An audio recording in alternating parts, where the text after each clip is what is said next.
السلام علیکم ورحمت الله. ملګرو نن د سره په شپږو کلمو کې دویمه کلمه د هغې ترجمه او د هغې فضیلت در شیر کوم. چاته چې هم شپږ کلمې نه ورځي دا ویډیو تر اخره پورې وګورئ، انشاءالله شپږ کلمې او د هغې فضایل به ورته خامخا معلوم شي. نو دویمه کلمه دې ته کلمه شهادت ویلی شي. کلمه شهادت الفاظ د دې څنګه دي؟ الفاظ یې داسې دي: اشهد ان لا اله الا الله وحده لا شريك له واشهد ان محمدا عبده ورسوله.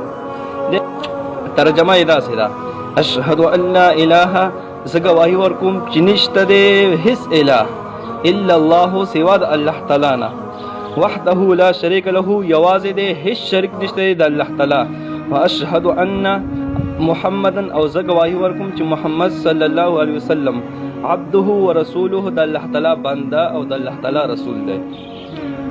فضیلت څه دی د دې کلمه شهادت؟ نو حدیث پاک کې راځي کوم بنده چې د اودس نه بعد، یعنی موږ چې ورته چردام وایو، اودس نه بعد چې دا کلمه شهادت وایي اشهد ان لا اله الا الله واشهد ان محمدا عبده ورسوله، داسې راغلی ده چې چاردام نه بعد دا وایي نو د ده لپاره د جنت اته واړه دروازې کلو شي او الله ورته وفرمایي چې په کومې دروازې غواړې په هغه کې دروازې باندې جنت ته ور داخل شي. حاجي بس دا دوه کلمې نن برابر شوې، څلور کلمې پاتې دي. هره کلمه به درته په زه په هرې ویډیو کې او د هغې فضیلت در شیر کومه.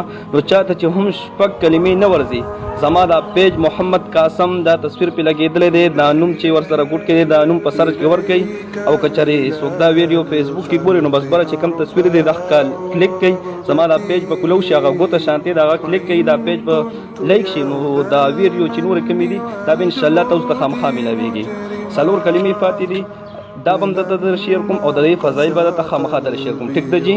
او دا ویډیو د ثواب په نیت باندې مخکې شیر کړئ چې هغه کسانو ته خامخا ورسیږي چې چاته شپږ کلمې نه ورځي. الله رب العزت مو خوشحال او آباد لره. الله حافظ.